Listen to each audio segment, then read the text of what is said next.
Creativity is an addiction. Unplugged because we will always say yes to creativity. Totally Uncut because we all make mistakes. So turn it into a tool. This is Arroe Unplugged. Perpetual. Never ending or change. Occurring repeatedly. Uninterrupted. Perpetual. This word has been a part of my head since 3 o'clock this morning. It's living up to its definition. But why does it feel like shaking a word from the process of thought can sometimes feel like a fishhook caught right here in the side of your lip?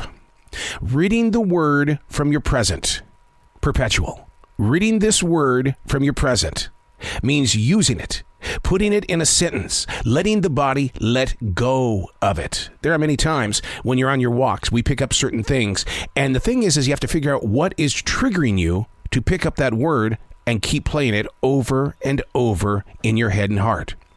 Words that we abuse are things like and 2 examples. Because I'm a radio guy, recording my shows is a great tool to use to break down these so-called filler words, the filler habit.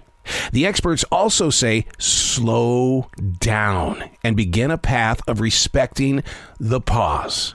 Quit putting yourself in a situation where you're going to grab onto a filler word like and The number one reason why we use filler words is due to nervousness.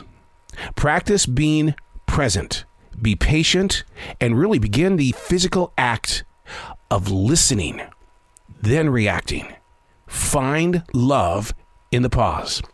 Hey, it's Arroe. This is The Daily Mess, a chronological walk through an everyday world. I am a daily writer. I am the silent wolf. I sit beneath the brush of a tree, and I watch.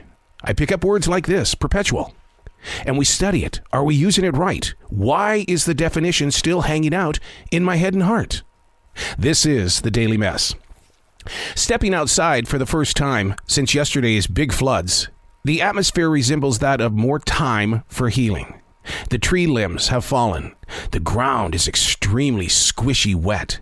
It almost feels like the forest has been dipped in a giant fish aquarium.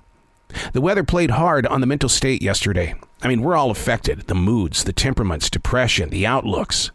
Our personalities changed. Now, the way we found an escape to get away from the rain? Well, it's what most people do. We jumped into a movie and or played video games. With today's ocular goggles, the worlds that we step into don't feel as fake as they really are.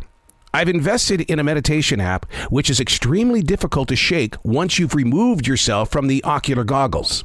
Is a baby truly happy when moving from its mother's womb? It's the real world. But I really want to dig into how these ocular goggles are changing who we are as people. Because once you do get into that world, whether you're bowling or you're doing one of those military games, whatever you're doing with those ocular goggles, it's changing your perception of where you presently are, not only physically, but mentally. And I've got to physically create time to make sure that I don't do anything until I am really present in my place of now. You should take notes while you use these ocular goggles if you've taken the chance to really buy into it and play these games, because they're getting better and better with these fake AI worlds. And you've got to be able to put yourself in that position to say, look, this is not real, but I'm going to escape for a moment so I can go have some fun, to be entertained. Be careful with these things because it is playing with the way that you see life. I'm Arroe, and that's The Daily Mess.